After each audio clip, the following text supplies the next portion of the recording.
Segundou com mais um Ideias de Segunda. Toda segunda-feira uma série de novas ideias de segunda categoria por aqui. Segundou, Isa. Segundou, pessoal. Hoje com convidados mega suspeitos. A gente tem aqui os sócios da empresa que vão estar falando conosco sobre Guiana Brasileira. E agora eu gostaria de que vocês se apresentassem. Prazer ter vocês aqui. Valeu, galera, pelo convite. Meu nome é César, eu sou um dos sócios do Suspeito. E vamos aí, vamos. Segundou! Bora conversar, bora trocar uma ideia sobre a Guiana Brasileira, como o brasileiro vai dominar o mundo. Eu acho. Oi, pessoal, tudo bem? Eu sou a Vanessa, também sou uma das sócias do Suspeito. Oi, pessoal, e eu sou a Manu, também, bom, repetindo aqui, uma das sócias do Suspeito. E nós agora também somos... Brincadeira. Então a gente vai fazer o episódio número 53 com a galera aqui do Suspeito para falar um pouco sobre a temática brasileira da sexta temporada que a gente está trazendo aí. E hoje que vai editar é Guiana... Eita! É Guiana Brasileira, tá? Que é um tema que veio aí trazendo a respeito, polêmico aí com os portugueses, tudo, mas acho que bom aí pra gente. A gente vai tentar trazer justamente o que o César trouxe do como o brasileiro pode ou não dominar o mundo, né? Aquele lance da NASA vindo nos estudar ou não. E a gente vai fazer isso tomando então o suspeito aqui dos presentes que a gente ganhou. Muito obrigado. E acho que a gente pode agora sim começar trazendo sobre a marca em si, vocês contarem um pouquinho, mas se teve algum tipo de inspiração desde daqui dentro do Brasil ou de lá fora, na gringa, para vocês fazerem essa nova marca, de que todos vocês são sócios? E até antes do Felipe falar, eu queria dizer que quando eu vi o Suspeito pela primeira vez, eu fiquei surpreendida porque vocês começaram algo totalmente novo no mundo do vinho. O vinho até então ele tinha muito uma pegada de exclusividade, determinados lugares apenas e determinadas pessoas. Eu sinto que o que vocês fizeram com muita classe foi deixar isso pra galera, entendeu? Me sinto abraçada bebendo Suspeito, então queria que vocês contassem um pouco de como foi esse processo criativo e o que inspirou vocês. Show. Posso começar falando e depois me complementem? A gente, justamente essa percepção era muito a nossa, assim, a gente queria ver o vinho ocupando mais espaços e sendo mais socialmente aceito muito porque a gente via que esse espaço muitas vezes era ocupado pela cerveja ou puramente pela cerveja e não pelo vinho por ele ser visto como uma bebida para ser bebida puramente com uma taça certa, tinha muita pompa para servir, tem que saber abrir um vinho, tem que saber pedir um vinho, tem que saber falar o nome da uva, né? São muitas opções numa prateleira de supermercado e a gente via que nenhuma marca conseguia se comunicar com o público jovem e adulto e trazer uma proposta de que vinho pode ser bebido sim em qualquer lugar, de qualquer forma. Então, o Suspeito veio para poder abraçar mais ocasiões de consumo, assim, a gente poder colocar o vinho em mais mesas e situações, eventos onde ele não estaria, porque as pessoas, talvez elas gostem da bebida, pode ser uma bebida leve, fácil de beber, mas que às vezes não acontecia isso, assim, e a gente quis ocupar esse espaço. Só comentar o ponto que tu falou de se sentir abraçada, acho que é um elogio muito bom, assim, pra gente, porque a gente justamente tenta criar a gente tenta evocar esse espírito das pessoas se aproximarem do vinho e não terem medo dele, né? Então é sobre ter uma comunicação e trazer a galera para perto do vinho e mostrar mais sobre esse produto, como pode ser mais versátil do que se imagina, de uma maneira que é amigável, né? Não numa maneira que é excludente. Então muitas vezes a gente propõe coisas diferentes, como por exemplo a tampinha de alumínio ou o copo americano, mas a gente também acolhe quem quer beber na taça, né? Então por isso a gente traz o pode beber no copo que quiser, porque é para todos, né? É para quem já toma vinho, é para quem não toma vinho ainda. Então, esse foi meio do propósito que a gente quis. E acho que bastante do que tem a ver com o que a gente está discutindo hoje é que a gente via muita referência assim de marcas mais jovens, mais descoladas, enfim, com uma postura muito europeia, assim, que vem muito desse universo de vinho. E normalmente ele está centrado numa cultura mais europeia. Então a gente via as referências quando a gente estava pesquisando para criar a marca e nada ainda parecia o que a gente queria fazer, né? Então aos poucos a gente foi entendendo como e a cultura de consumo de vinho não é exclusivamente europeia, né? Ela também está aqui, está no Sul. A gente tem esse produto aqui no Rio Grande do Sul. A gente tem produtores maravilhosos aqui, então é um produto que também é nosso, né? E aos poucos a gente está colocando ele mais dentro desse universo, né? Então a gente tem hoje grande parte dos nossos clientes são bares, são botecos, né? Então a gente botou já tinha gente botando, não foi puramente a gente, né? Mas a gente quis se comunicar de uma maneira talvez mais inserida no que é a experiência desse espaço, de colocar o vinho no copo americano, de fazer um vinho que seja muito fácil de beber, muito redondo, que tu possa comer com um petisco e esse tipo de coisa. Acho que aproxima, né, a galera. Então hoje a gente vê algumas pessoas que nunca cogitavam beber vinho bebendo numa mesa de plástico, assim, então isso é muito legal de ver, assim, que esse movimento de formiguinha vai acontecendo aos poucos, assim. E bacana que, não por um acaso, assim, mas tem tudo a ver com a temática disso do Brasil, até o que a gente... Esse é o 3º episódio da temporada, mas a gente já falou muito da mesa de plástico, do copinho americano para tomar um café e agora para tomar um vinho, então acho que vai se encaixar muito, assim, vai ficar muito bacana esse episódio. E acho que a gente pode começar contextualizando ali, já que vocês falaram sobre o interior aqui no Rio Grande do Sul, de ter muitos produtores de vinhos aqui, em relação, acredito que vocês, tudo aqui brasileiro, tudo aqui, então isso é muito legal, e de trazer talvez o primeiro dilema ali, de que é brasileiro, Rio Grande do Sul, aqui todo mundo produz vinho, tudo, mas está muito ligado a essas cidades, talvez a Isa vai saber falar melhor até que eu, em relação à descendência italiana, descendência alemã, e como se isso prevalecesse talvez do fato de ser brasileiro, assim. Isso pensando não no vídeo de vocês, enfim, mas já adentrando ao tema aqui, do fato dessas cidades, assim, né? Sim, total. Eu venho da Serra, de uma cidade muito pequena, Nova Prato, nome, e meus avós produziam vinho. E eu cresci com uma cultura italiana bem raiz, de comer polenta e de ouvir a avó falando italiano. Então, para mim, é muito mais fácil me identificar com essa cultura italiana do que com a cultura clichê do Brasil, que é do carioca. O Rio de Janeiro está muito longe do Rio Grande do Sul, então eu acho que, às vezes, alguns lugares aqui do Sul acabam fazendo a gente se identificar mais com a Itália do que com o que o mundo afora enxerga que é Brasil. Uma coisa bem curiosa que a gente tem lá na Serra é o filó. O filó é um momento em que todo mundo vai para casa de alguém à noite e cada pessoa leva uma comida de origem italiana. Pode levar polenta para brustolato, pode levar salame fazer na chapa, vinho principalmente, e o vinho de garrafão, muito informal. E eu acho muito curioso até onde que essa cultura é italiana e até onde que a gente abrasileirou essa cultura. O que vocês acham? Vocês têm contato com esse tipo de referência? Me contem um pouco da experiência de vocês. Eu acho que a gente tem bastante contato com esse tipo de situação, assim, né? Onde talvez uma cultura de imigração é muito forte, vai se tornando parte da identidade, assim, e na minha opinião, né, já entrando na conversa aqui, eu acho que às vezes a gente coloca uma bandeirinha, às vezes por um orgulho de quem teve a primeira ideia, né, dizer, pô, eu sou de origem tal e eu vou fincar essa bandeirinha aqui porque eu acho bacana, porque eu vou defender o meu lado. Ou por uma questão comercial hoje em dia, né, vender um produto dizendo que isso é uma coisa de origem mais italiana, isso é uma de origem mais francesa, né? É uma questão que ajuda a comercializar aquilo. Mas eu acho que é 100% o que tu falou. A gente abrasileira a situação e aquilo se torna mais nosso do que deles, né, entre aspas, assim. Essa conexão, assim, que eu tenho descendência de francesa, alemã, italiana e assim por diante, né? Eu me conecto às vezes com algumas dessas culturas em diferentes jeitos e momentos, mas seria muito, eu tenho muita dificuldade em escolher, então para mim é mais fácil escolher que isso é um jeito mais brasileiro, um jeito que fala sobre a minha cultura e tal. E trazendo um paralelo aqui, que talvez tenha a ver ou não, eu penso no jeito de consumir, e voltando um pouco ao vinho, né? penso no jeito de consumir cerveja que a gente tem no Brasil.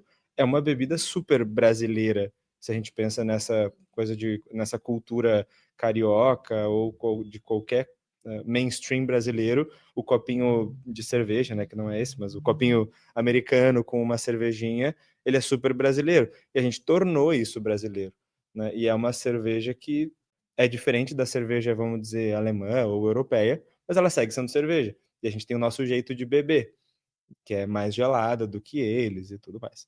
Então, a cerveja é alemã? Ou quando a gente bebe cerveja, a gente está fazendo uma atitude que remete à cultura alemã, de algum jeito? Hoje não, né? Talvez com várias coisas isso aconteça também dessa maneira. Essa transição, assim, aos poucos. Rapidinho, só um adendo, então, talvez vamos parar de chamar de Copa Americano e chamar de Copa Brasileira, né? Porque você sabe por que é Copa Americano e só a gente tá usando, tipo, algum americano usa esse copo. Se eu não me engano. A explicação para ser copo americano é porque a máquina que produziu esse copo era americana. Mas na verdade, é um copo brasileiro, design brasileiro. Nadir Figueiredo. Um salve. Não sabemos, não. Um nome binário. Eu penso nela como uma mulher, mas não sei. Minha avó era Nadir. Eu penso numa mulher também. Um salve a Nadir. Poderia ser um copo chamado Nadir. Copo de Nadir. Sim, copo Nadir Figueiredo. Ah, agora eu liguei. Uma coisa que a gente, querendo ou não, propôs aqui de uma forma bem brasileira, a forma como a gente consome o vinho, para o suspeito, que assim, de uma forma bem tímida, a forma que a gente abrasileirou o vinho para o suspeito foi beber vinho no copo americano, assim, que para nós é uma coisa, a gente só propôs isso para a marca porque é uma coisa que a gente fazia, uma coisa fácil. Parece que quando tu deixa de beber numa taça e bebe num copo, tu perde a pose e consegue beber até muito mais. Então, querendo ou não, a gente deu o nosso toque brasileiro aqui para a forma de consumir vinho, colocando o copo americano brasileiro para beber suspeito.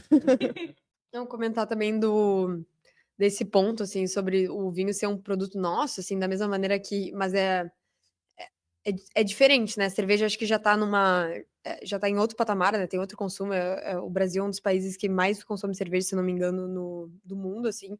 Então já tá muito na cultura e é aquela coisa que ninguém tomando cerveja remete, estou tomando um produto de origem tcheca, ou alemã, ou belga, enfim. E o vinho a gente ainda tá só num pouquinho, tá no início dessa curva, assim, que a gente ainda tem muito essa síndrome do vira-lata, né? Que a gente vê o vinho brasileiro como inferior, né? E a gente prefere dos nossos irmãos aqui, ou da Argentina, ou do Chile, ou enfim, e daí os vinhos europeus que já tem já são muito consolidados, né? E isso é uma coisa que acontece para todo o novo mundo, né? Tem até, eu lembrei agora daquele filme que tem o Aceito. Que tem. Que é um filme que conta a história, né? Agora eu esqueci o nome exatamente, mas depois eu posso pegar.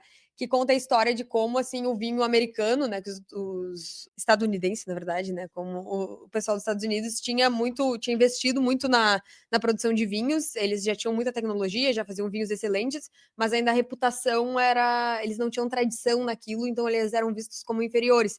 E daí eles fizeram um campeonato, né? E os vinhos foram degustados todos às cegas e eles ganharam dos franceses e ganharam dos, enfim, italianos e todo mundo ali. E daí começou a se dar um pouco de respeito para o novo mundo, né?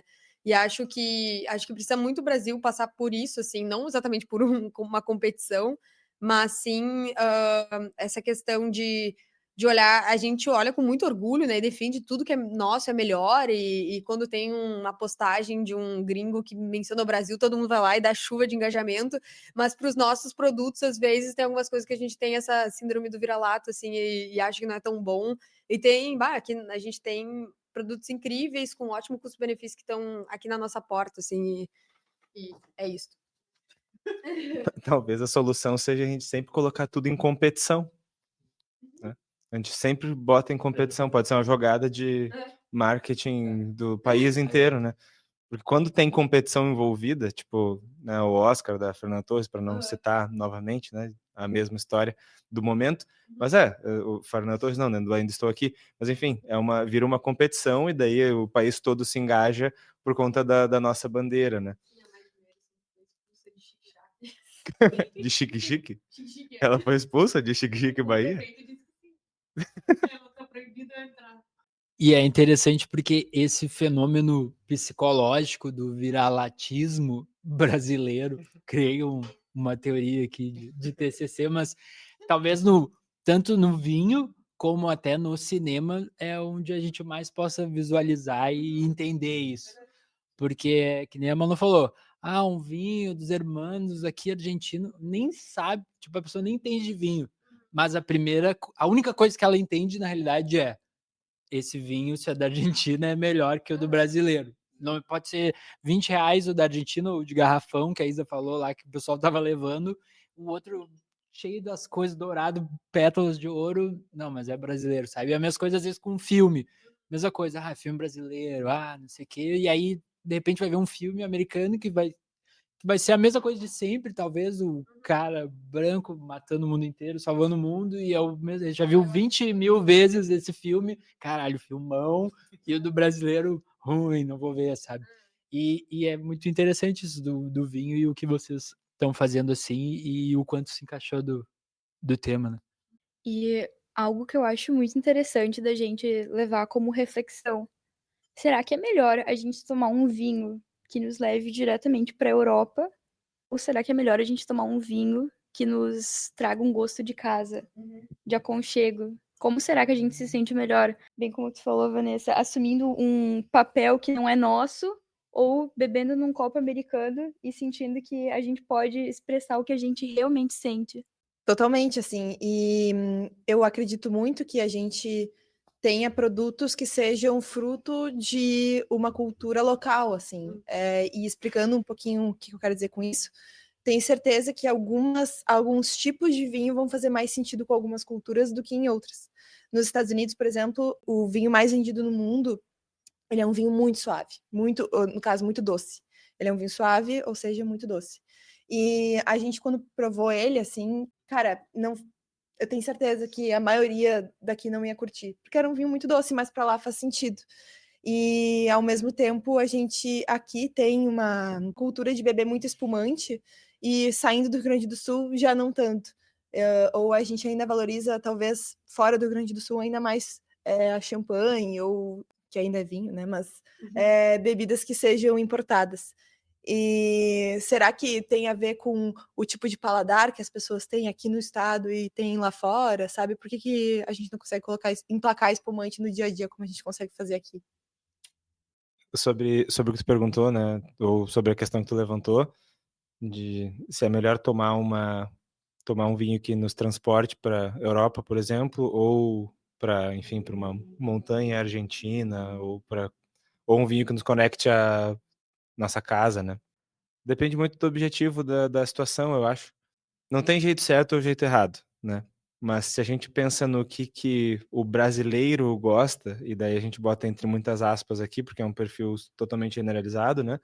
Mas o que mais faz sucesso, daí trazendo de novo o paralelo da cerveja, a cerveja ela não tem a ver necessariamente e eu boto a cerveja como exemplo porque é o que se consome mais cotidianamente, né? Ela não tem essa pretensão de nos levar, ou de nos transportar, ou de nos fazer sentir que estamos em outro lugar. E sim de talvez melhorar o que a gente está vivendo o agora, né? E talvez o melhor vinho seja aquele que nos aproxime de onde estamos agora, seja em casa, seja na rua, mas daquelas pessoas com quem a gente está, né? Por ser uma bebida mais social. Mas enfim, às vezes tem um vinho que vai ter um gostinho de Itália, e por que não, né? Fazer essa viagem. Pode ser uma boa também. Talvez não seja para todo mundo. Talvez o vinho que aproxime do momento atual seja mais simples de digerir, né? Bem, trazendo outro contexto, eu queria trazer um dado para vocês.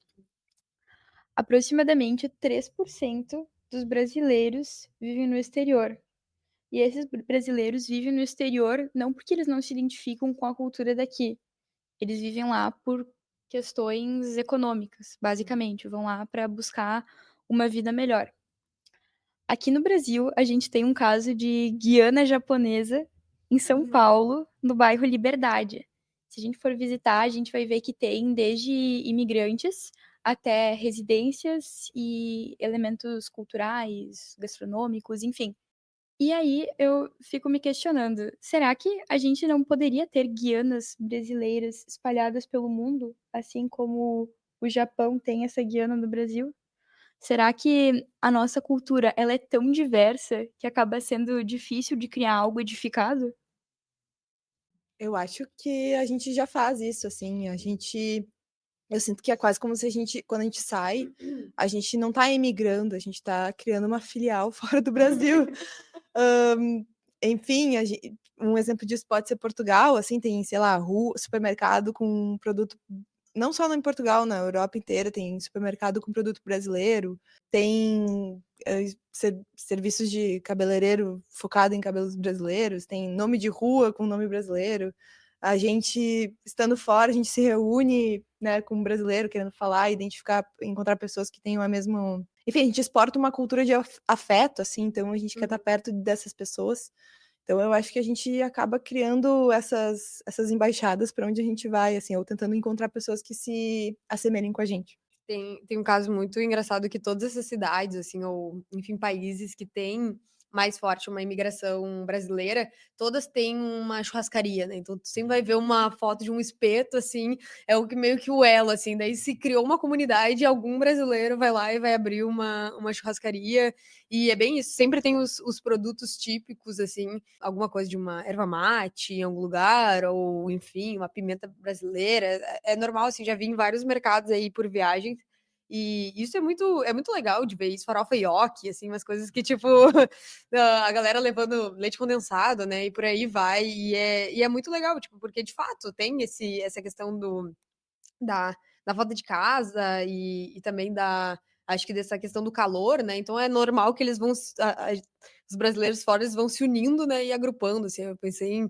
em vários exemplos agora acho que a Austrália tem muito brasileiro, tu vê, tipo assim, quase que uma comunidade porto-alegrense em algumas áreas, que eu já vi muita gente indo para lá, e acho, mas o exemplo da gastronomia acho que é um que tu vê muito claramente, assim, quando o pessoal foi lá e colonizou e sente essa falta desses produtos de casa, né? E isso acaba que, enfim, a gente ainda não conseguiu consolidar tão forte, assim, acho que a gastronomia brasileira como uma referência de cultura de gastronomia, como se fosse, sei lá, tailandesa, que hoje já é uma gastronomia que o mundo inteiro quer consumir. A brasileira ainda, dentro desses contextos, ela não é consumida pelos estrangeiros, ela é consumida pelos próprios brasileiros, né? É um clube para eles mesmos, né, frequentarem e matarem a saudade de casa. Mas eu vejo muito, assim, esse impacto aos poucos, assim, da cultura, né? Principalmente a gente já tá. Sorte estava vazio. O movimento, acho que onde a gente tem mais influência hoje acaba sendo no digital mesmo, assim, né? E no Unidade Brasileira, no engajamento, né? Nas mídias. Eu pensei logo na cidade de Braga, em Portugal, que dizem que está completamente lotada de brasileiros, foi o que eu ouvi dizer. E daí eles quiseram mudar o nome da cidade para eles queriam mudar para Brasil, né, que seria a união de Braga com Brasil, mas daí ia ficar igual. Eles mudaram para Bragazil. E existe uma grande comunidade no Bragazil, e dizem que até os próprios portugueses estão saindo de lá, porque a cultura brasileira é muito dominante. E daí você levanta a questão, né? Assim, eu não tenho dúvida de que existem Guianas brasileiras, talvez elas não se chamem disso, né? Mas elas estão lá. A comunidade brasileira é muito forte. Eu me questiono, né, assim, o objetivo dessas Guianas é apresentar a cultura brasileira como ela é, aonde ela está, ou é levar uma parte do nosso território, né, digamos assim, para que o brasileiro tenha uma área segura, uma área familiar, reconhecível, né, fora do Brasil. Por aí, assim, né? Acho que depende muito se organizar todas essas Guianas, né, qual seria o objetivo dessas Guianas, né? Eu diria que ainda é muito não é um produto de exportação esses lugares, esses espaços ou restaurantes, quando se fala de gastronomia. A maioria que eu vejo. Com um exemplo que eu conheci esses tempos, que é de brasileiros que saíram do Brasil para abrir uma indústria de pão de queijo na Europa. E eles vendem pão de queijo, açaí e vendem muito para todos os países, assim. Então, começa um produto de exportação mesmo, tipo um produto nosso que está sendo exportado. Mas a maioria que eu vejo é, sei lá, um exemplo, além das churrascarias, que talvez a churrascaria seja ainda uma coisa mais convidativa para os outros. Eu já fui numa pastelaria em Paris, puramente só tinha brasileiro lá, sabe? Tinha nhoque, tinha coxinha, Não. mas tava lá. Guaraná,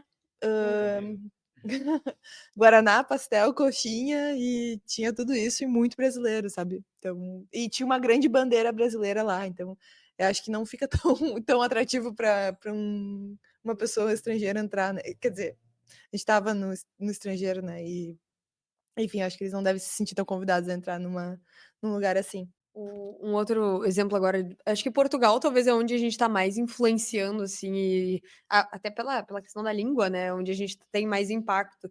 E uma coisa muito engraçada que eu fiquei muito chocada quando eu aprendi sobre esse fenômeno cultural que está acontecendo, é das crianças falando com sotaque brasileiro, né, das crianças portuguesas por causa do Lucas Neto. Aham. Sim, que eles consomem muito youtubers brasileiros, tipo assim, Portugal não produz a quantidade de conteúdo que o Brasil produz e não é tão influente digitalmente. E daí as crianças veem muito criador de conteúdo brasileiro e as crianças estão falando português, estão falando com sotaque brasileiro na escola. E daí isso é um ponto doido, que a cultura brasileira passa acima da portuguesa, né? E os pais completamente perdendo tudo que o filho tá falando com sotaque brasileiro dentro de casa, né? E nas escolas, e isso é muito louco. Daí ali, acho que a gente já tá, tipo, fazendo essa curva de ter um impacto cultural muito maior do que o próprio. E de tudo, né? Séries, filmes, acho que o Brasil tem uma produção muito mais relevante, maior, né, do que Portugal, mas esse. Eu lembrei desse ponto, acho que é bem maluco, assim, o que tá acontecendo. O fato é, nós temos o molho e nós somos colonizadas na antiguidade, mas hoje eu sinto que a gente coloniza também, no sentido de causar uma influência tão grande justamente por causa do nosso molho e da nossa essência. E ao mesmo tempo, eu acho que a gente tem essa essência tão carregada porque nós somos camaleões sociais. A gente absorve muito das outras culturas e a gente é muito aberta. E muito por causa da nossa criação, da nossa história, enfim. Algo que eu acho bem interessante de pensar é que se um brasileiro for morar nos Estados Unidos, ele vai comemorar Thanksgiving, como se fosse algo da cultura dele, vai abraçar e vai celebrar a lá Brasil, como a gente já falou no primeiro episódio. Vai colocar ioki no Peru. Vai colocar ioki no Peru, exatamente. Mas provavelmente os estadunidenses não vão celebrar a festa junina. E talvez o brasileiro ele não se sinta aconchegado para colocar as suas tradições para fora. Por que será que a gente é assim? Eu fiquei pensando aqui o como a gente quer ser reconhecido, tudo lá fora, e por isso até tá o lance da competitividade, né? Quando tá o campeonato de bolinha de gude, se por um acaso passasse e tivesse um brasileiro, a galera ia ficar mal ali assistindo a pessoa, querendo que ela ganhasse ou não fosse tão mal, enfim. E o quanto daí, quando a gente tá lá fora, que foi uma das reflexões que a gente trouxe, se a gente quer expandir o brasileirismo ou se a gente quer, tipo, no new friends e, tipo, aqui é o bonde do Brasil e só ficar confortável mesmo, sabe? Tipo, aqui é a panela. Esse dilema, assim, me veio, mas o que eu queria comentar também que a Manu trouxe em termos da linguagem em si, desse fenômeno do Lucas Neto que tá acontecendo, né? Esse soft power brasileiro, que é em relação justamente a uma outra vertente que tem hoje sobre mudar também o nome. A gente já começou aos pouquinhos ali, né? Guiana brasileira, tal, aí já criou as polêmicas, daqui a pouco já baixou a poeira, mas do língua portuguesa e tem uma vertente de uma teoria sobre mudar esse nome também e ser meio que falar o brasileiro, ou ser o brasileiro, de que talvez tenha tomado tanta distância em termos de linguagem, que a linguagem é uma coisa mutante e tudo mais, mas né, em termos de gírias, se a gente for pensar só em gírias ou estados aqui do Brasil dividindo, já é uma diferença gritante só internamente aqui, sabe? E aí imagino se a gente fosse comparar, enfim, eu nunca fui para Portugal para ter essa experiência real ali de falar com um português, uma portuguesa para ver assim, mas eu sei que eles falam mais rápido e tudo, mas o quanto talvez não faria sentido fazer isso, não sei se até por uma uma estratégia de marketing mesmo, só para, tipo, vamos, o Brasil tá em alta agora que tá, então vamos mudar para o brasileiro só para ter um assunto ali, dar orgulho aí pro pessoal, sabe? E não necessariamente com um plano de nação, tudo, só um marketing, né? Brincadeira, ou o cara quer fazer uma lei aí só para ganhar uns votinhos ou ganhar uma popularidade, mas o quanto talvez a gente ia ficar feliz com isso. E aí, puxando o gancho desse lance dos sotaques pro bairrismo, que ao mesmo tempo que a gente tem isso com o Brasil, de torcer pro cara lá do Bolinha de Gude, mas o quanto também tem isso dividido por estados, que isso também se aflora nos estados. A gente que como gaúcho tem o bairrismo gaúcho, talvez a gente já tenha até tão avançado que a gente já tem um nível crítico assim em relação a isso, mas talvez o cara do Rio, de São Paulo, de outro lugar ali, não tenha ainda um nível crítico, assim, o cara ainda tem... Eu sei que eu morei no Rio e lá tem, além do Rio em si, tem 2 bairros. Então, tipo, o troço vai se afunilando mais ainda, mas o quanto a gente vai levando isso do eu sou brasileiro, eu defendo a todo custo, vai levando para cada bolhazinha que a gente constrói na nossa vida, sabe? Muito curioso isso, das bolhas mesmo, porque parece que é como se fosse como se tivesse uma lupa, né? Assim, que quanto mais longe ela tá, o Brasil fica uma coisa só, né? É uma nação, é a nação brasileira. E aqui dentro somos todos brasileiros. Mas quando a gente vai colocando a lupa ali dentro, a própria divisão assim territorial, né, entre das cidades, dos estados, dos bairros, vai criando uma identidade cada vez mais forte. Mas eu acho que essa força, essa identidade forte que a gente tem com o lugar nosso de origem, é a mesma identidade que no zoom out total é a identidade brasileira, né? Eu penso assim que entre nós, entre, sei lá, um gaúcho e um catarinense, por exemplo, né, estados que fazem fronteira, talvez a rixa seja tão grande quanto um brasileiro e um europeu que, enfim, se alguém disser alguma coisa, o meu país faz isso melhor que o teu. Um dinamarquês chega para nós e fala, o meu peixe é muito melhor que o peixe do Brasil. E daí, claro, eu como gaúcho vou defender 100% o peixe brasileiro, mas daí o capixaba e o baiano vão brigar entre si para decidir qual peixe é melhor, né? Mas eu acho que se daí o dinamarquês chega e fala pro capixaba e pro baiano, o peixe dinamarquês é muito melhor, os dois vão se unir para discordar do dinamarquês, né? Eu acho que a chave está na competição toda. Temos que competir. Já trazendo um pouquinho, então, vamos começar a misturar. Hoje a gente não vai necessariamente só contextualizar e ter as ideias, vamos misturar aqui que tá já com vinho, tudo, a conversa tá boa.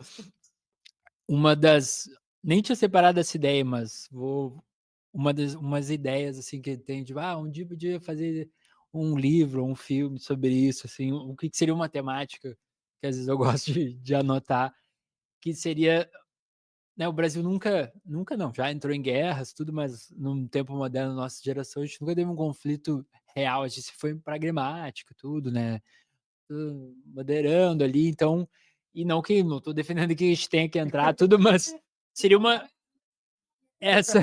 Nós temos que... Mas é no sentido, seria uma experiência muito...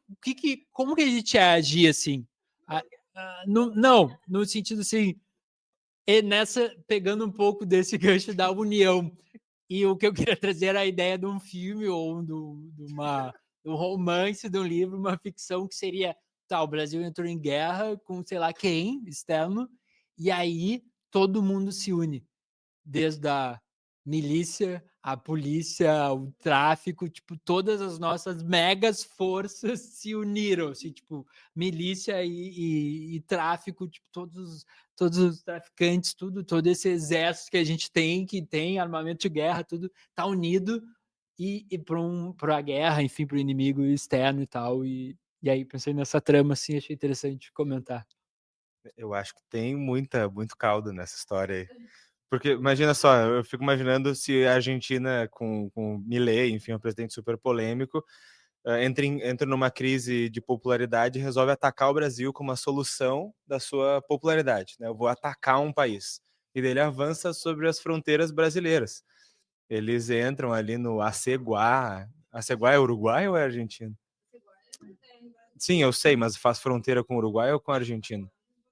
Bem, Artigas. Artigas fica ali perto do Alegrete, faz fronteira com a Argentina. O exército argentino entra, né, invade o Brasil através de Artigas. E a população como um todo, né, a população não gaúcha, não dá bola para isso e tal. Esse é o cenário que nós temos. Até que o Milei dá uma declaração sobre Maradona e Pelé. Nós vamos dominá-los tanto quanto Maradona dominou Pelé. E daí isso evoca uma vontade, um nacionalismo jamais antes visto, que daí une todas as tribos, une desde a milícia, a polícia, aos políticos, aos certinhos, aos corruptos, enfim, todos eles se unem por conta dessa veia nacionalista que só o futebol é capaz de proporcionar, né? Isso é uma história? Tem uma história aí? Vamos escrever. Sobre isso, eu lembro que eu ficava muito triste quando criança em ver que pessoas torciam pro Inter e pro Grêmio. E aí, na época de Copa, eu ficava muito feliz porque era todo mundo torcendo pro Brasil e todo mundo unido pela mesma força. Então, eu acho que em tempos de Copa, em tempos de Oscar, a gente tem o poder de se unir. Quando a gente se une, a gente consegue mostrar algo que assim, se diferencia de todas as nações. É o jeito brasileiro. Um exemplo muito doido, assim, pra mim foi no. Tudo bem que a gente tá numa cultura que tudo que é o assunto do momento dá muito engajamento, as pessoas vão até o fundo de assuntos, esgotam isso, mas ali o fenômeno de apoio à Ana Sátila, que ela fazia caiaque, sei lá o que era canoísmo, todo mundo tava falando dela, assim, já Ana Sátila aí, orgulho da nação, uma atleta que provavelmente nunca tinha tido nenhum tipo de ibope, assim, e era um momento que tava todo mundo valorizando o Brasil e todos os esportes brasileiros como todos, e era justamente para esse contexto competitivo, né? E a galera tava apoiando demais, assim, todo o Brasil, não tinha um crítico. E se alguém criticasse ela, não tem como, assim. Então, acho que esse espírito a gente não quer evocar uma guerra, né? Mas esse espírito de competir contra os outros, né? E se provar frente a outro ou um inimigo maior, né? Acho que traz o melhor do brasileiro, né? De passionalmente se unir assim para um fim de proteger, e acho que é sempre de uma maneira muito carinhosa e muito afetuosa, sabe? O pessoal realmente protege, assim, e normalmente protege esses grandes essa galera que tem esse espírito brasileiro, assim, que essa guria, essa mulher, né, ela tava competindo ali num esporte sem reconhecimento, dando o melhor dela, o mesmo do futebol masculino não tem sido real, né, mas eu acho que, tipo assim, é isso, a galera que tá merecendo, que tá se esforçando, então acho que tem esse juízo, assim, do Brasil também valoriza muito o esforço, né, o brasileiro é muito de botar trabalho, de se envolver, assim, no máximo que pode, e isso é incrível. Passando. Eu fiquei pensando como que essa competitividade pode nos ajudar a resolver problemas, né? E daí eu vi um dado essa semana sobre o atraso da educação brasileira por conta da pandemia, né? Muita criança ficou em casa, e daí a alfabetização teve um atraso claro, assim, de anos, primeiras séries, né? E tem criança na quarta série que sabe o que deveria saber na primeira, né? Esse tipo de atraso que eu me refiro. E isso, existem rankings para isso, né? O Jornal Nacional cansa de falar, o Brasil está na 100ª posição no ranking de matemática, enfim. E daí sempre fazem um comparativo com países que são economicamente semelhantes.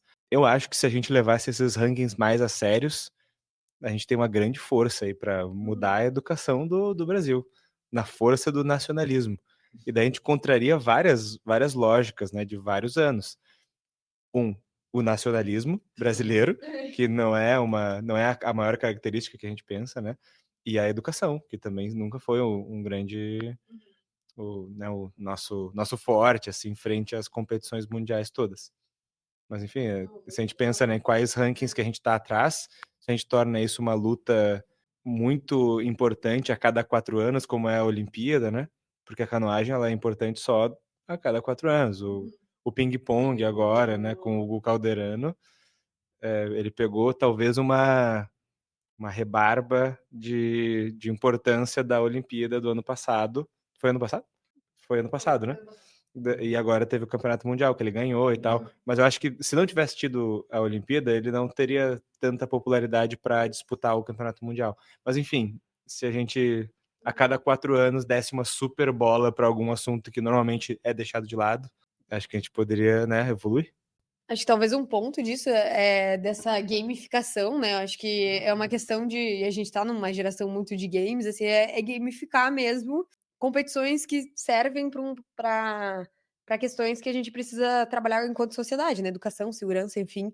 E acho que no caso da educação, talvez seria uma consciência coletiva do que tu precisa fazer para subir no ranking, né? Talvez a galera não saiba, tipo assim, tá, beleza, tô ali, o país XPTO tá muito melhor que eu, mas sei lá como é que eu vou evoluir, né? O problema é muito maior e, enfim, e não é um problema simples, né? Que a gente tá tirando o contexto de um mecanismo de governo que é complexo, enfim, investimentos em educação, mas a gente ter todo mundo saber, tipo assim, esse é o nosso programa. Para avançar esse tijolinho, a gente tem isso, depois aquele, e começar isso. E daí tem um trabalho de mídia, né? E acho que se a gente tem muito. Se o Brasil é um dos países que mais fica no celular, né? E a gente tem milhares de influenciadores, portais de fofoca e coisa e tal, essa galera tá envolvida nesse projeto, né, para também ficar noticiando do, sei lá, a prefeitura do interior de Minas Gerais conseguiu subir ponto 25 no ranking por conta dessa iniciativa, sabe? Isso aí também tinha que ser uma luta coletiva, né? Claro que aqui a gente tá idealizando 1000 coisas, mas seria muito legal de ver assim todas as nossas vocações unindo para resolver os nossos piores problemas atuais. Né? E aí nós temos um novo problema, né? Porque a Manuela falou que a prefeitura de alguma cidade em Minas Gerais, eu já fiquei com inveja. Eu já queria que fosse uma cidade gaúcha. E daí a gente tem essa nova competição de que né, os índices de educação se tornam uma competição do Brasil com outros países, também vai se tornar uma competição interna entre nossas cidades contra outras cidades, né? E os estados, enfim. E no Rio de Janeiro, os bairros. E engraçado que porque hoje a gente está num momento muito polarizado, e eu não sei se a gente está propondo aqui tanto se unir e polarizar com o outro lado, então talvez vai ter que ficar polarizado de algum jeito, então vamos ficar que seja para lá e todo mundo unido aqui, ou se daqui a pouco se a gente vai rivalizar também com a prefeitura de uma cidade de Minas Gerais, também aí polariza mais ainda, assim. E só unindo uma ideia de segunda aqui, que eu trouxe também, que talvez fuja um pouco, mas pegando um mínimo de link ali em relação a que a Manu comentou do nosso poder, queira ou não, bélico, né, digital em relação a... Porque se você hoje, qualquer lugar do mundo, né, com um mínimo de relevância ali, falar um A do Brasil ali mais estranho, vai dar ruim, né? O pessoal vai descer, vai comentar na sua foto e vai continuar, talvez nunca mais esqueça isso e pelo menos um comentário de um brasileiro para sempre vai ter ali falando, ó, não sei o quê, né? E eu fiquei pensando do quanto a gente é um dos países, acho que é o segundo, não lembro se perde para qual que é o primeiro, Indonésia, Tailândia, sei lá, algum assim que é o que mais usa internet ou redes sociais, e a gente é o segundo que mais passa mais tempo diário assim em celular e depois rede social. Mas tá, a gente tem esse mega poder, tá todo mundo usando, tem a vertente agora dos amenos, né, geração ansiosa e tudo mais, mas tá, esse é o cenário, né? Então, como é que, ao mesmo tempo que a gente diminui, como é que a gente aproveita, já que tem bastante? E aí a gente está usando redes sociais, internet, que é tudo de fora, né? Então, de talvez criar uma rede social brasileira que seja refazer o Orkut brasileiro, então rouba a ideia e as armas. Já que a gente tem esse mega poder digital a nosso favor, por que a gente não abrasileirar ele e nem exportando ou não, mas exportando também, pensando nisso, de que, ó, porque a gente tem um vetor inicial de qualquer produto digital que a gente iniciasse, a gente já tem milhões de pessoas que vão usar, sabe? Tem vários aplicativos, por exemplo, a Luzia, não sei se vocês lembram, que era a primeira IA ali do WhatsApp para você conversar, e agora virou um aplicativo para espanhol e mais de 50% dos usuários são brasileiros. Tipo, o troço explodiu aqui no Brasil. e o troço é espanhol. Então, por que a gente não cria coisas brasileiras que já vai ter um vetor inicial brasileiro para o troço estourar e dar certo? Forçar esse troço a dar certo, né? Que é o que essas redes, me alongando um pouquinho aqui, que é o que essas redes fazem, né? Eu já trabalhei com influenciadores, tudo que os caras falavam que, na época, acho que era quando lançou o Reels do Instagram. Não foi o Mark Zuckerberg, o pessoal não foi lá e criou e vamos fazer o MVP e vamos ver se o mercado aceita o Reels, senão a gente vai pivotar e vai tirar. Não, eles foram lá, lançaram, pagaram um monte de gente para fazer publi, pega 100 influenciadores pelo Brasil, pelo mundo, 1.000, sei lá quanto, paga tanto, você tem que postar 3 Reels por semana e o troço deu certo. Mas a gente vai forçar a dar certo, sabe? Fun fact, um dos sócios fundadores do Facebook é brasileiro, né? Será que ele Verdade. seria tão bom, então estaria onde está hoje se não fosse um brasileiro lá no meio? E foi traído? Foi traído. Quem viu o filme do Facebook torceu pro Eduardo ou pro Mark? Eu torci pro Eduardo também. Eu torci pro Homem-Aranha. Mas eu até esqueci o que eu ia falar. Sim, existe um ranking de inteligências artificiais. E quando o Zuckerberg lançou agora essa nova inteligência artificial da Meta, e que me foge o nome agora, mas eles lançaram, daí eles até burlaram e tal, a maneira como ela estava respondendo, porque os desenvolvedores que testaram ela para subir nesse fórum onde eles ranqueiam qual inteligência artificial é mais inteligente, foi uma inteligência artificial meio pro, né, que não era a básica. Eles usaram a própria testar isso, então imagina se tem bandeirinhas de países nesse ranking. E daí nós temos lá Grok, nos Estados Unidos, não sei o que, Estados Unidos, ChatGPT, Estados Unidos? Pode ser, né? E assim, e daí entra uma bandeirinha do Brasil lá, eu acho que a gente ia... não, a gente vai baixar a brasileira, né? Eu acho que sim.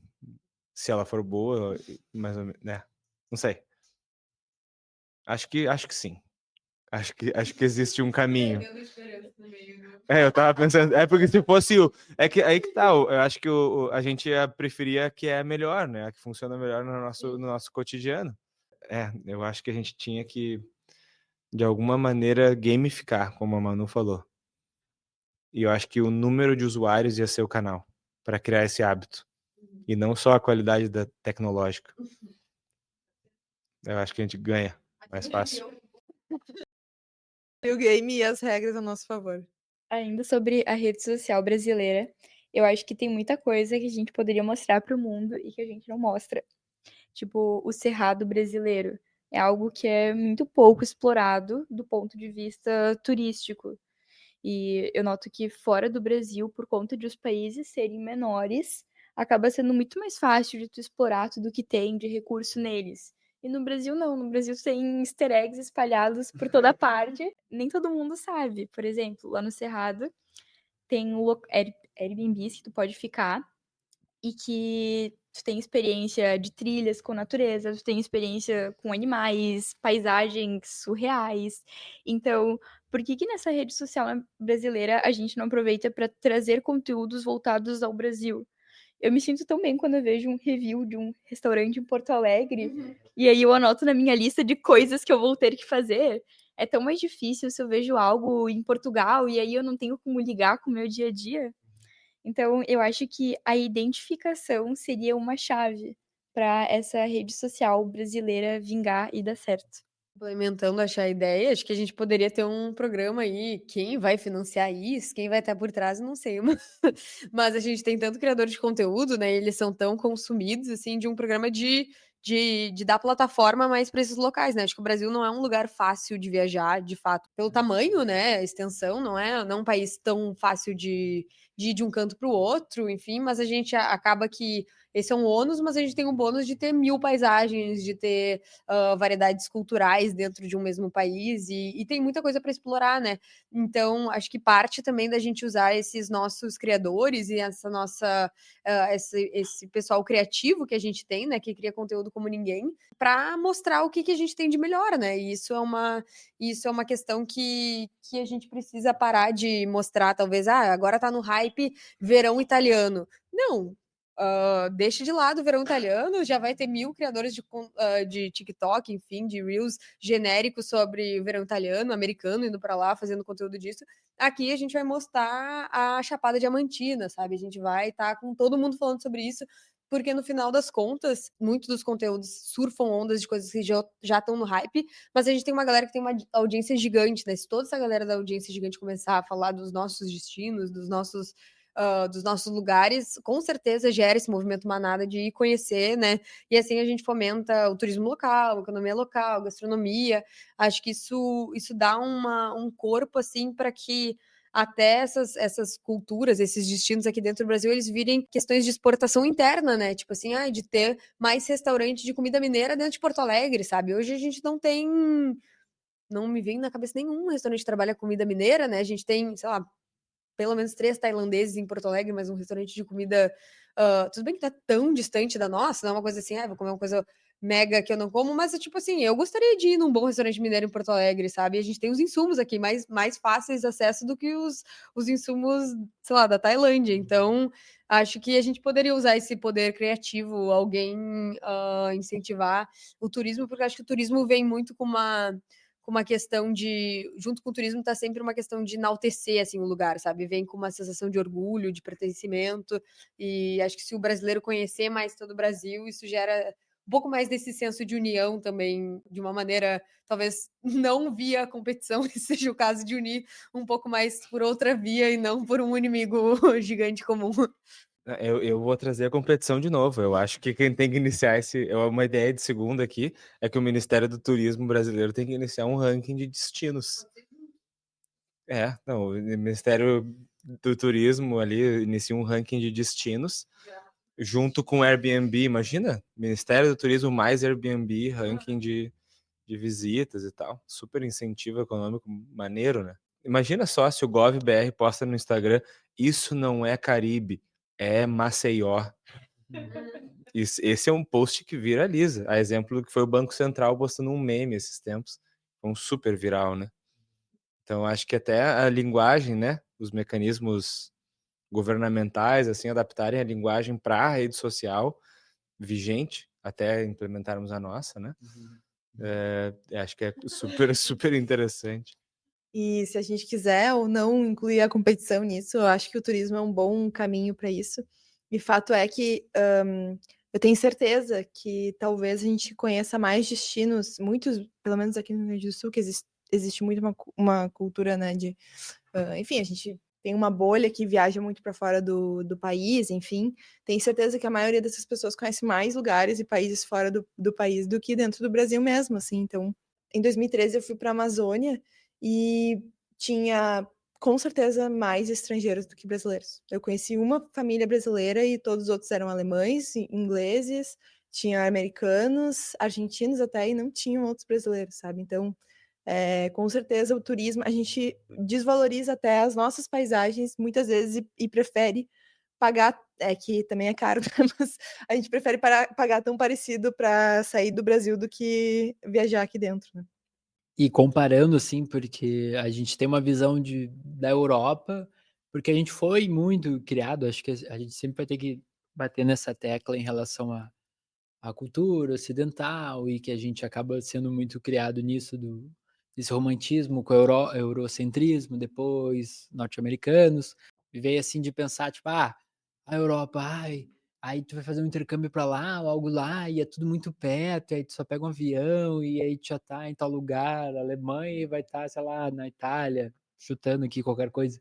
Sendo que isso também, por mais que a nossa extensão seja maior, assim, mas isso também poderia ser feito aqui, talvez. Isso até é um vídeo que eu dou para fazer, que eu ainda não fiz, mas de comparar assim, você pegando ônibus no Brasil, tipo, a pessoa triste, assim, pegando ônibus, e versus você pegando ônibus fora do país, tipo, muito feliz, assim, tipo, caralho, tô pegando um ônibus na Espanha, porra, mas não pega ônibus daí aqui, tá muito triste. Do mesmo jeito, talvez você poderia pegar um ônibus para ir para tal lugar aqui próximo, pensando no Rio Grande do Sul ou qualquer outro lugar, fazer uma viagem que não ia ser tranquilo, assim, zero perrengue, e a gente deixa de fazer mas que se a gente estivesse fora do Brasil, a gente ia pensar, eu tô aqui, azar, perrengue chique, vamos embora, história para contar, sendo que poderia fazer mais barato, mais fácil, de repente, menos perrengue no Brasil aqui, sabe? E falando em meio de transporte, eu pensei em uma ideia de segunda, que é meio Guiana russa no Brasil, que são os patinetes da Ush. A gente até então só tinha as bicicletas. E as bicicletas não tinham uma aderência tão grande quanto a que os patinetes têm. E agora os patinetes entraram no sentido de facilitar a nossa locomoção e permitir que ela ocorra dentro de 15 minutos. Tem um conceito dentro do urbanismo que é o da cidade dos 15 minutos, onde o centro não estaria necessariamente no centro daquela metrópole, mas teriam vários centros. Teriam, sei lá, cerca de 6 centros, e aí cada pessoa poderia ir no seu centro mais próximo e evitar o congestionamento. E esses patinetes da Wush, eles vêm no sentido de trazer essa ideia dos 15 minutos, mas edificar ela mesmo havendo um centro só. Porque seria inviável culturalmente, espacialmente, a gente segregar os centros de Porto Alegre, por exemplo. Então, minha ideia de segunda vem no sentido de: por que a gente só usa bicicleta e patinete? Será que a gente não poderia usar skate? Será que a gente não poderia usar aqueles overboards e escolher como que a gente vai chegar no trabalho? Eu acho que seria me fazer chegar mais inspirada. Tipo, eu já tô com uma roupa mais street, assim, vou pro trabalho de skate. Vocês não gostariam de ter essa experiência? Eu teria que aprender a andar de skate antes, mas sim. Do skate motorizado, assim, ele vai. Ah, perfeito. Eu tava pensando em outras formas de locomoção que poderiam ser bem brasileiras também, mas eu quando fui pra Bahia ano passado, a gente andou muito de quadriciclo. Não era exatamente, não sei se quadriciclo é brasileiro ou não, mas pra gente agora é. E foi muito legal, porque a gente foi pra uma ilha ali na Bahia que não chega carro, né? Tu chega só de balsa, barco, enfim. E daí todo o táxi lá era quadriciclo. E era muito divertido, tipo, porque a gente chegava, tu ia atrás, o pessoal era muito, os motoristas eram muito queridos, e tu ia pulando e se divertindo, assim. Então, acho que isso total, tipo, era uma experiência que talvez se a gente fosse de carro pra praia, a gente chegaria lá e tá, beleza, tô de carro na praia, tô indo igual. Mas ali a gente já chegava num pique de diversão, sabe? Então, acho que esse, tipo, o skate ou, enfim, o quadriciclo combina com uma maneira mais divertida brasileira, sabe? Acho que tu já começa o dia, assim, com o pé direito, assim, no tipo, tô topando tudo, sabe? Então, acho que seria bem legal, assim. Eu tenho uma ideia de segunda que é atravessar o dilúvio da PUC até a orla de jet ski ou com um barco, né? Um catamarã interno da cidade. Pode ter uma linha indo, sempre uma linha vindo. Funciona, legal. Você atravessa assim a pontezinha aquela para o lado que tá indo pra PUC e o lado que tá voltando. Essa ideia é de primeira, essa ideia aí. Vamos lá, né? Mas essa ideia é muito boa. Tinha que ter um trem ali, na verdade. Se a gente for falar assuntos locais, eu acho que tinha que ter um trem ali que fizesse Ipiranga de cima a baixo. Que é gaúcho, né? E que fizeram na Holanda e não em Porto Alegre. Na real, é Porto Alegrense não é o aeromóvel. O cara é de Novo Hamburgo, pelo que me falaram. Eu acredito que é o sonho, acho que toda a cidade, desde o Tietê, aqui, Porto Alegre, o Arroio Dilúvio, infelizmente, né, todos têm um tipo de um dilúvio desses e sempre passa por ali e pensa, tinha que fazer. Aí vem, né, a referência de Paris, tinha que fazer igual é lá no, como é que é o nome? No Sena, isso aqui tinha igual o Sena, então daqui a pouco não tem que fazer nada, então tem que deixar brasileiro e deixa sujo e sem nada, assim. Mas A Manu falou antes sobre, será que quadriciclo é brasileiro? Eu acho que a gente tem liberdade poética total, assim, para tudo é brasileiro. Qualquer coisa que chegar, a gente pode dizer que é brasileiro. Do quadriciclo a qualquer outra coisa. Se a gente fizer um paralelo com o que a gente falou no início do episódio, que é a gente abrasileirou a cerveja. e, na minha opinião, deixamos ela mais divertida, mais popular, mais descolada, mais adequada ao local que ela está sendo consumida, adequada à nossa cultura, né? E eu acho que a gente tem esse caminho livre, assim, para qualquer coisa, do quadriciclo a asa delta, ao aeromóvel, a qualquer coisa. Tudo pode ser mais brasileiro, na minha opinião, porque a gente é super plural, né? E eu lembrei que era do boneco de Olinda, assim. Então, usar esse meio de transporte, que até um vídeo do Defante que eu vi esses tempos, que existe a corrida do boneco de Olinda, tudo. Então, é um meio de transporte ali, com certeza brasileiro, né? E aí a gente já está encaminhando para o final aqui, mas disso do brasileiro pegar as coisas, óbvio que o exemplo da cerveja, porra, a gente comprou, a Ambev comprou tudo, a gente comprou tudo, talvez seja um dos exemplos de negócio que a gente pense com muito orgulho, assim, tipo, cara, pelo menos, talvez seja por isso que deu certo, ou não sei, mas a cerveja é nossa, não tem comparação assim. Exato, a gente comprou tudo, e será um polêmico, enfim, para a nossa audiência, mas será que Portugal hoje não está mais. Não, isso aí mas mais divertido, mais melhor com os brasileiros lá, sendo uma Guiana brasileira? Quer encerrar assim? Ideia de segunda aí para o Jorge Paulo Lemann, que será que Portugal não está à venda? Eu não sei não, hein? Me parece que sim. Deixa a gente se enterrar junto. Cancelados por todo o país de Portugal.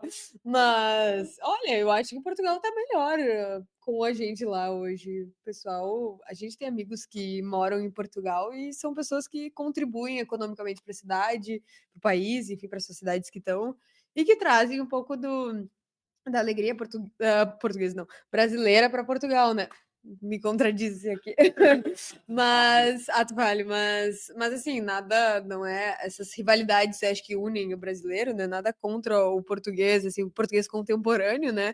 Mas eu acho que tudo a gente ganha também o Brasil. Seria legal se a gente tivesse mais culturas aqui dentro, assim, que recente, né? A gente carrega aqui no Rio Grande do Sul especificamente, a gente carrega cultura de imigração, né? Mas não é como se a gente tivesse muitas culturas assim, a galera agora vindo da Austrália para o Brasil, morar aqui carregando suas tradições. Não, isso não acontece, mas eu vejo assim dos exemplos de cidades que eu conheço e que já vi assim essa cultura só ganhando, assim, tendo outras nacionalidades e trazendo mais elementos culturais, assim, acho que só enriquece, né? São mais horizontes, enfim, não é uma coisa que eu acho que necessariamente enfraquece uma cultura, mas sim que agrega. Claro que tem questões de preservação de cultura, enfim, mas no geral acho que a soma realmente soma, né? Não subtrai uma coisa ou outra, então Portugal só pode estar melhor com mais brasileiros e, e é isso. E se tiver venda, talvez. Eu já ouvi falar e já li também que as melhores cidades do mundo para se viver são Londres e Nova York. Elas ficam trocando a primeira e a segunda posição. E nós vamos entrar no momento no momento que uma cidade brasileira entrar nesse ranking. Eu lembro quando o Lajeado foi eleito o melhor IDH do Brasil. Vocês lembram disso? Foi um grande orgulho pro gaúcho. Mas voltando, Nova York e Londres são das cidades mais plurais culturalmente que existem no mundo, né? Então, em Nova York tu encontra cozinhas de todo o planeta, e é a cidade que recebe é o que eu ia comentar. A gastronomia indiana é uma das top gastronomias da cidade. Tem restaurantes estrela Michelin em Nova York, restaurantes indianos com estrela Michelin em Nova York. Enfim, é uma cidade que abraçou a pluralidade cultural. E Londres, o prato mais comido da Inglaterra, e em Londres também, é o curry chicken masala, né? Galinha com temperos masala, né? Enfim, então, será que Londres é menos Londres por conta do seu prato mais comido? Será que Portugal ia ser menos se o prato mais consumido fosse a nossa feijoada? Bom, acredito então que eu já estou aqui mais naquele estágio de amo vocês, tudo. Estou muito feliz aqui com o episódio, então acredito que a gente já agregou bastante coisa, foi muito, muito especial, assim. Não tem jabá nem nada, tudo. A gente já conhecia o pessoal aqui, já tive o prazer de fazer uma publi e tudo, a gente já conhece aqui, todo mundo é da mesma bolha e torce junto, por ser gaúcho, por ser brasileiro, por ser de conhecido, por tudo. E também de qualquer coisa que se assemelhe e esteja dentro do grupo de Brasil. Então, queria agradecer aqui em nome do Ideias de Segunda, meu e da Isa, a presença de vocês foi muito especial. Com certeza serão convidados aí para outros, né? E acredito que foi um sucesso. Dei uma palavrinha final, a Isa também. Eu amei esse episódio e eu acho que ele veio com uma leveza e com uma graça. A gente conseguiu colocar elementos técnicos e elementos ao mesmo tempo culturais e nuances, e tudo isso foi muito divertido. E o vinho com certeza deixou isso fluir de uma forma mais suave. Então, obrigado, pessoal, mais uma vez. Foi uma alegria estar melhorando aqui o nosso dia com vocês. Muito obrigada pelo convite e também por esse momento, foi muito legal. Que a gente siga brasileirando as coisas e deixando elas melhores. Foi um prazer, me diverti muito. Acho que a gente sempre fã de trazer umas garrafinhas, né? E degustando, e acho que vai soltando um pouco o papo, mas foi muito legal. Acho que o resultado de pensar um pouco mais sobre Brasil e sobre. Acho que ter um pouco mais de orgulho, né? E a gente tem um produto brasileiro, então a gente já é literalmente suspeito para falar e gosta de enaltecer, acho que enaltecer a economia local e tudo mais. Acho que isso são coisas, são pautas importantes. Acho que fazer uma temporada nesse tema, acho que só agrega pra gente. E é isso, muito divertido. Muito obrigada pelo convite, adoramos. Obrigado pelo convite, galera. Foi realmente um super prazer estar aqui com vocês. Espero que os vinhos possam embalar outras conversas também, além da nossa. Contem sempre conosco. Boa, e você que teve a sua ideia de segunda categoria aí também para Guiana Brasileira, comente junto conosco para que você participe aí dos próximos episódios, a gente traga aqui, interaja com você, e um bom segundou para todo mundo. Valeu! Uhul!